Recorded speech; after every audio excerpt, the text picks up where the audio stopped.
Hey everyone, welcome to Life Reflections. Today I'm sharing a life story that might just hit home for you. If you enjoy it, give it a thumbs up, drop a comment with your thoughts, and hit that subscribe button to join me for more moments that matter. Let's dive in. My husband handed me divorce papers and demanded $10,000 a month. He had no idea I was already worth over $750,000. They say betrayal feels like a stab in the back. For me, it felt more like standing on the edge of a cliff while the ground crumbled beneath my feet and watching the two people I trusted most, laughing as I fell. It was a Wednesday afternoon. The sun filtered through the blinds of my cozy home office, dancing across the half-finished illustrations scattered on my desk.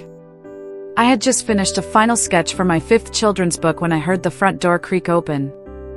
I wasn't expecting anyone. My husband, Eric, had been on a business trip for nearly 2 weeks. No texts. No calls. Just silence. And now, suddenly, he was here. I walked to the foyer, heart racing, mind spinning with questions. Was he sick? Was something wrong? But then I saw his face. It was blank. Cold. Like a stranger had crawled into my husband's skin. He didn't speak. Just handed me a thick envelope, yellow, legal-sized, heavy with unspoken intentions. My fingers trembled slightly as I flipped it open.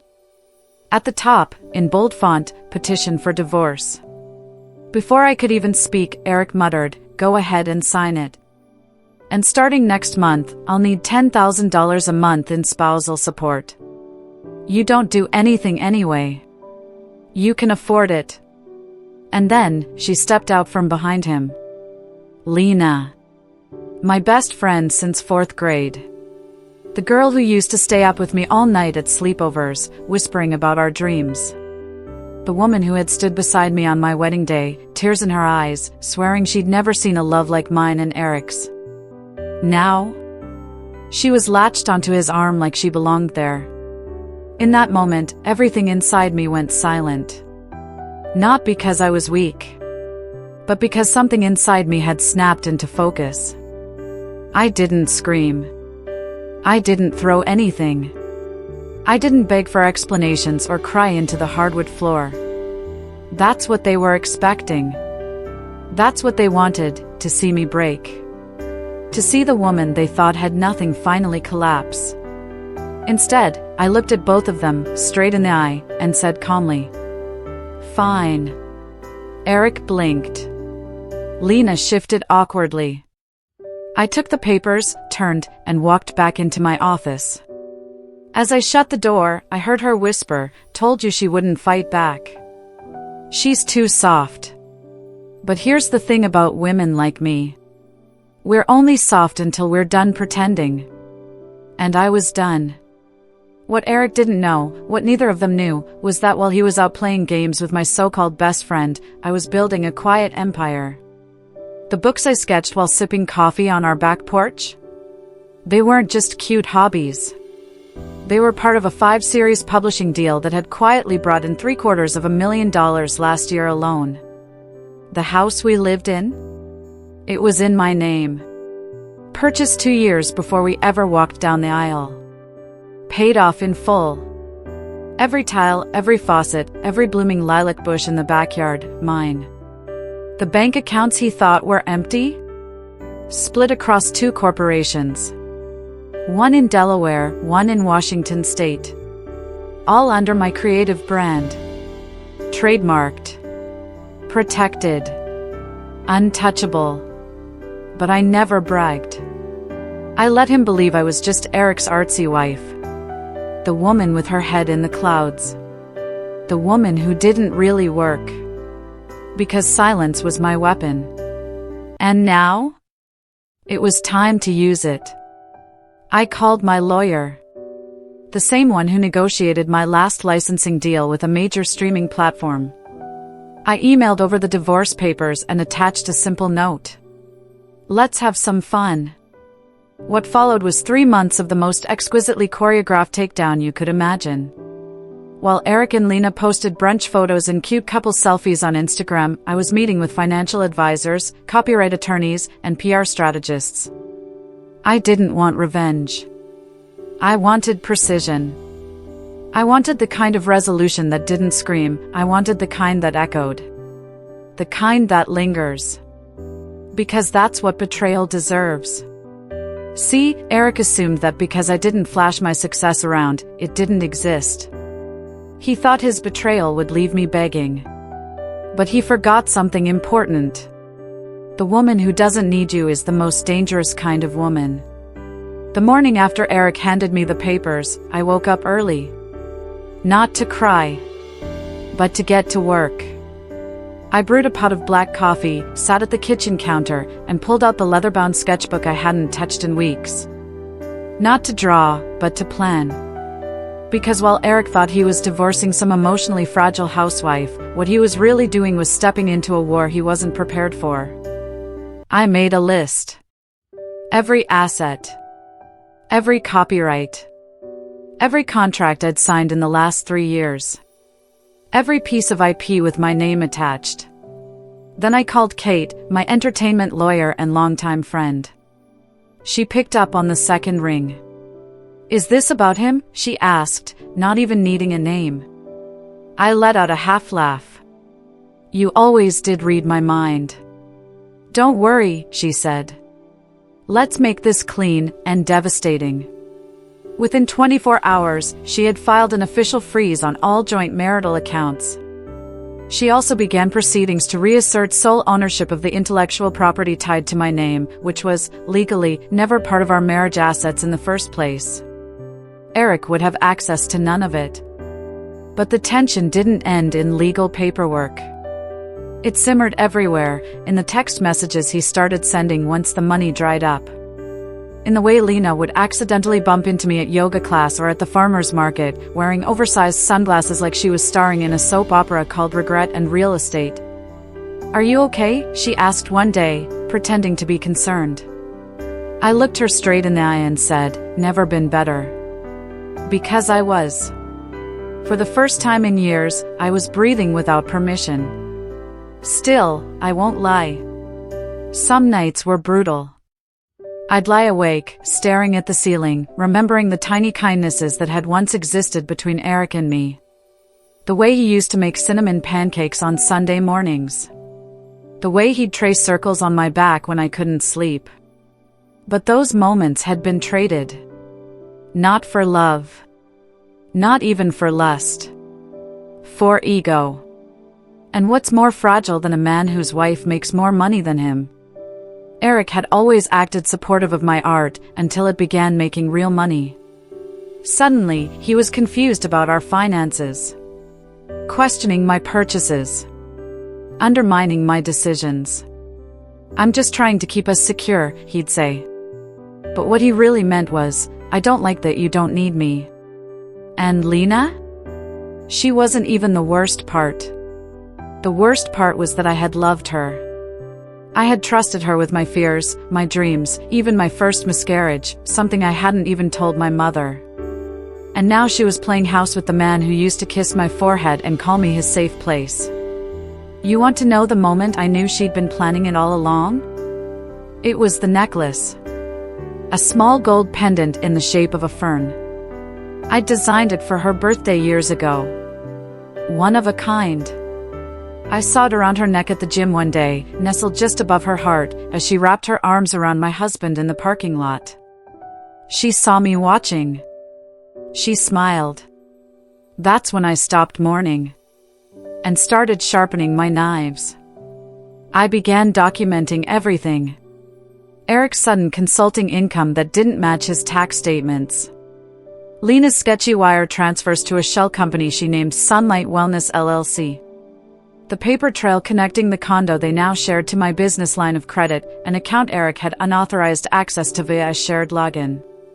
With Kate's help, I filed for fraudulent misuse of marital resources. Quietly. No public drama. Yet. My accountant found something else. Lena had been using my name to pitch her own line of inspirational children's content to small production studios. One even sent her an offer, assuming she was working with me. I contacted them directly. Told them there was no partnership. That any project involving her name and my IP would result in immediate legal action. They ghosted her overnight. Then came the moment that changed everything. Netflix called. They wanted to option my best-selling children's book series into an animated original. The same books Eric once called cute side projects. The deal? Mid-six figures, up front. Plus back-end. Plus international rights. Plus merchandising. I signed with shaking hands. Not because I was nervous, but because I knew this would be the final nail. 2 weeks later, Eric showed up at my front door. Hair messy. Eyes puffy. Dressed in a sweatshirt I'd bought him 5 Christmases ago. "Can we talk?" he asked, voice cracking like a cheap vinyl record. I let him in. He stood awkwardly in the kitchen, eyes scanning the home he no longer had access to. Then he said it, the thing they always say. I made a mistake. I poured him a cup of tea. The same herbal blend I used to drink on the porch while sketching, while he texted Lena behind my back. "You didn't make a mistake," I said. "You made a choice. And now you're facing the consequences." He tried to play the guilt card. Said Lena wasn't what he thought. That he felt misled. And then, just like the old Eric, he added, "But now that you're doing so well, maybe we can just go our separate ways peacefully." That's when I smiled. "Oh, I intend to." I slid a folder across the table. Inside? An outline of every legal motion I'd filed. Proof of his misappropriation of funds. Screenshots of Lena's false business pitches. And a polite but firm offer. 0 support. 0 assets. Sign and walk away. His hands trembled. He stood up slowly, knocking over the tea. "You're serious?" I nodded. Dead serious. He left in silence. And for the first time in years, so did the tension in my chest. But the story didn't end there. Because the universe has a sense of humor. 2 months later, Lena was served with a cease and desist order. She'd been trying to sell unauthorized wellness illustrations using characters based on my original artwork. My team caught it instantly. The website went down. Her side business? Gone. Eric? Got let go from his position at his father's firm. Turns out, investors don't love scandal. Last I heard, they were living in a tiny apartment outside the city, debating whether to file for bankruptcy. Meanwhile, I was moving into a new creative loft in downtown Austin. Sunlight poured through the windows. My books were in every major bookstore. My name was credited on an animated series debuting to millions of subscribers worldwide. And most importantly, I was at peace. Because sometimes, the best revenge isn't loud. It's thriving quietly, while the people who doubted you finally see what they threw away. What's the worst betrayal you've ever experienced, and how did you rise above it? Tell me in the comments. And don't forget to follow for more real, raw, and powerful stories from people who refuse to break. 3 days before our final divorce hearing, I got a call from Eric. I didn't pick up. He left a voicemail that started with, "Hey, listen, this is getting out of hand." Out of hand? I hit play again. His voice shook, but not from sadness. From panic. I just went by the house. There's a foreclosure sign in the yard. What the hell is going on? That's my house too. I let out a quiet laugh. Because here's the truth he never cared to learn. It was never his house. 2 years before we got married, I bought that property under my own LLC. Every tile. Every pipe. Every cherry tree in the yard. Paid in full. No joint ownership. No mortgage. Just me and a lot of quiet sacrifice. I called my lawyer, Kate. Let's pull the trigger, I said. We froze his access to every shared account, every insurance policy, every digital storage folder connected to my brand. We issued a cease and desist to Lena's wellness brand, complete with video proof of her pitching my characters to investors. We sent documentation to the judge that Eric had knowingly used business funds he didn't own, that he had violated a prenup clause protecting my premarital assets, that Lena had committed IP fraud using a forged co-author agreement. They didn't see it coming. Not the audit. Not the legal lockdown. Not the email from my entertainment attorney reminding Eric that, if he continued trying to claim spousal support, my team would be forced to press formal charges for defamation and financial abuse. I received one final message from him that night. You really planned this, didn't you? No. I hadn't planned it. They had. The moment they betrayed me, they built this ending. I just handed them the key to it. And just when I thought that was the twist, fate handed me another. That afternoon, I was at the city courthouse filing a final round of documentation when Lena's ex-husband walked in. Yep. Jason. We hadn't spoken in years. He looked worn, but grounded. He nodded at me and said, "Mind if I sit?" Turns out, Lena had left him under almost the exact same circumstances. Same pattern. Same charming manipulation. But the kicker? You weren't the first woman she tried to replace.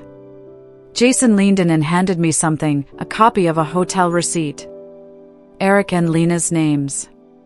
A suite booked 4 months before they claimed their relationship just happened.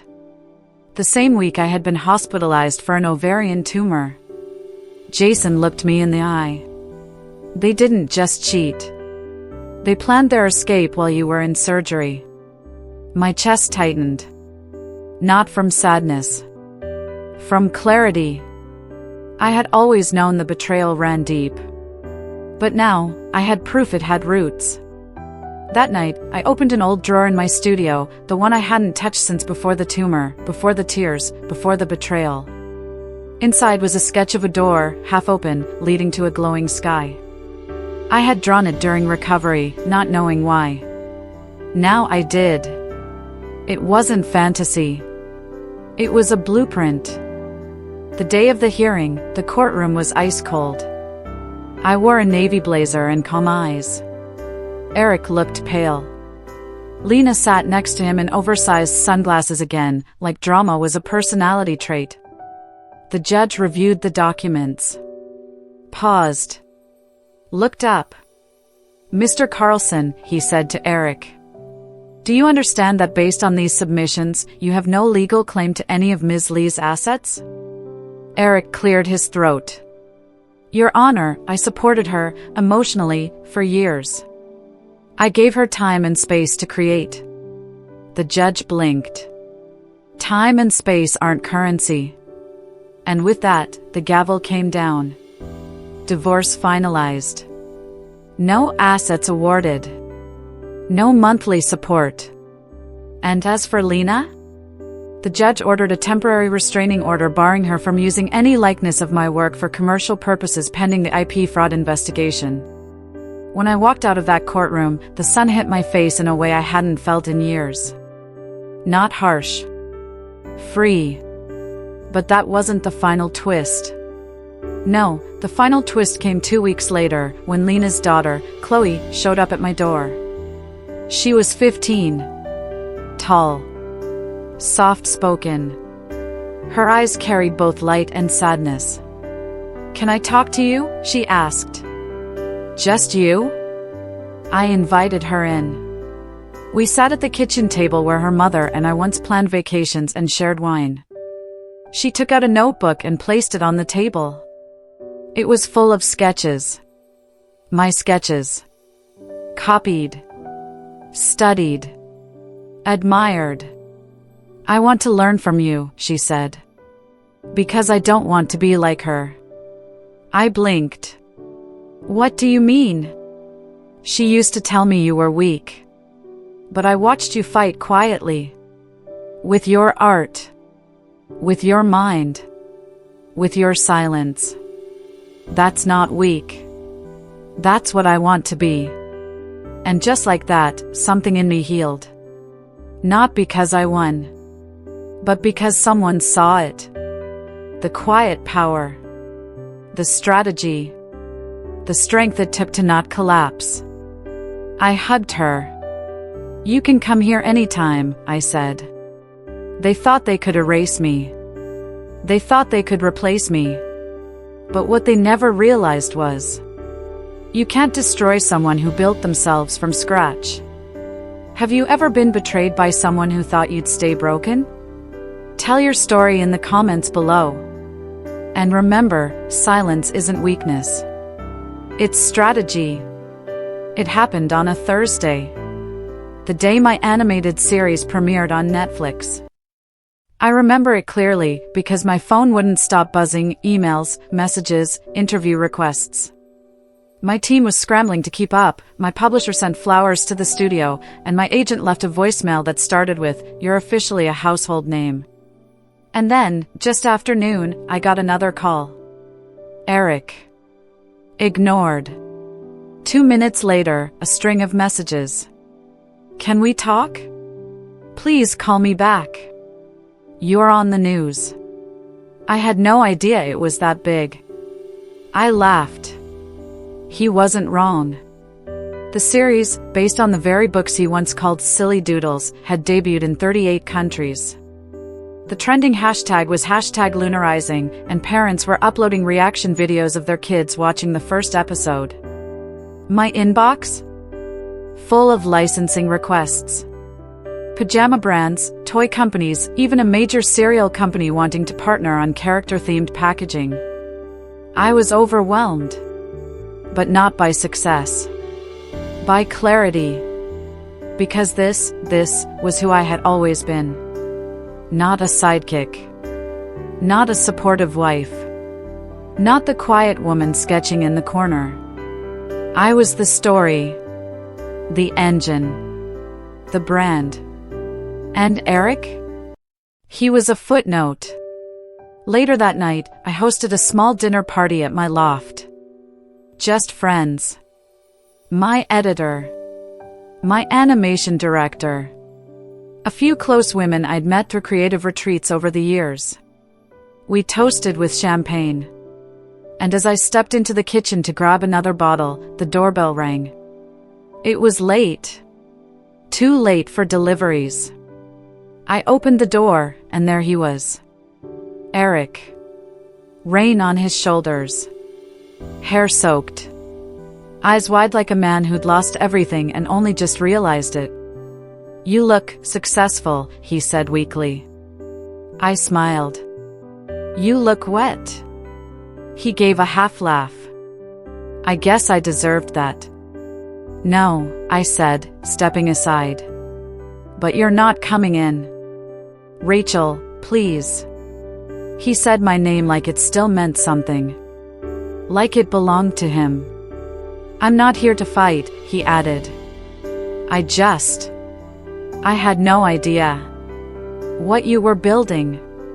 What you were worth. And there it was. The line. The thing they always say when you glow up without them. I had no idea. Because they don't see you when you're planting. They only show up when you're blooming. I didn't need you to know, I said. I just needed you to respect what you didn't understand. He ran a hand through his soaked hair.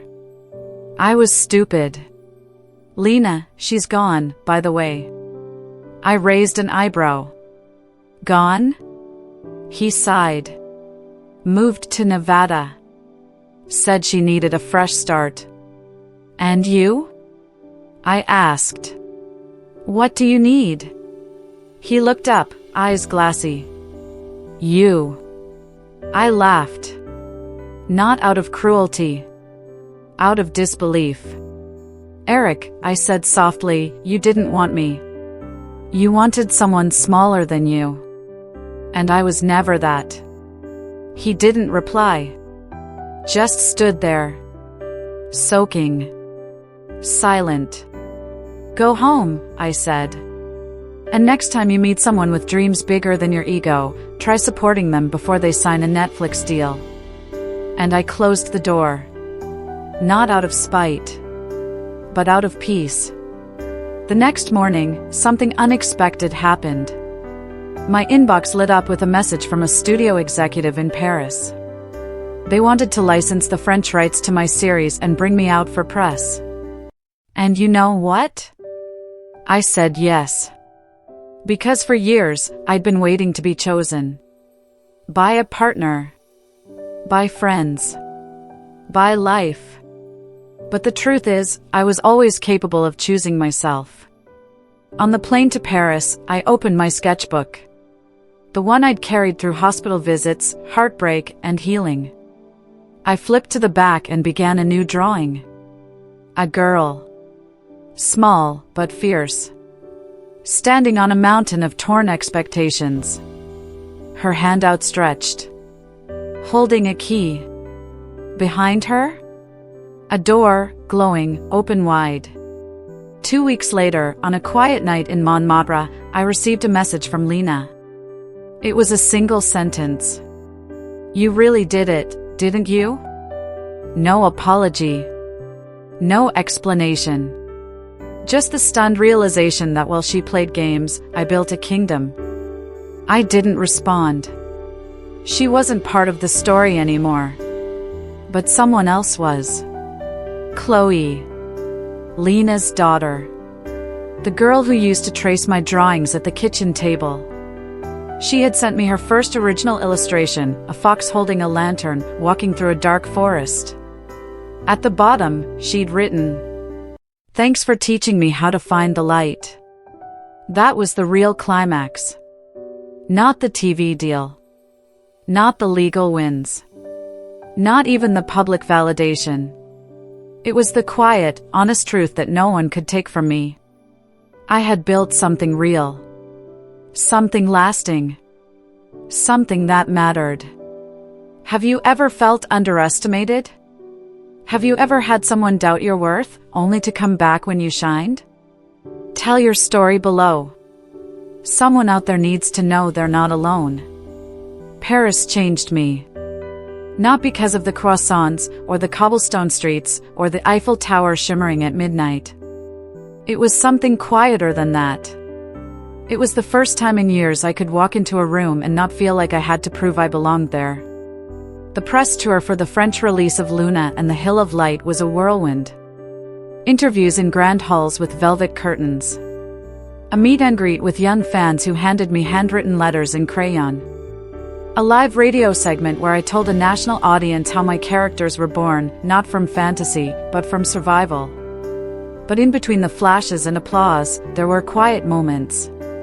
Like the early morning I stood by the Seine with a cup of hot chocolate, watching the city wake up.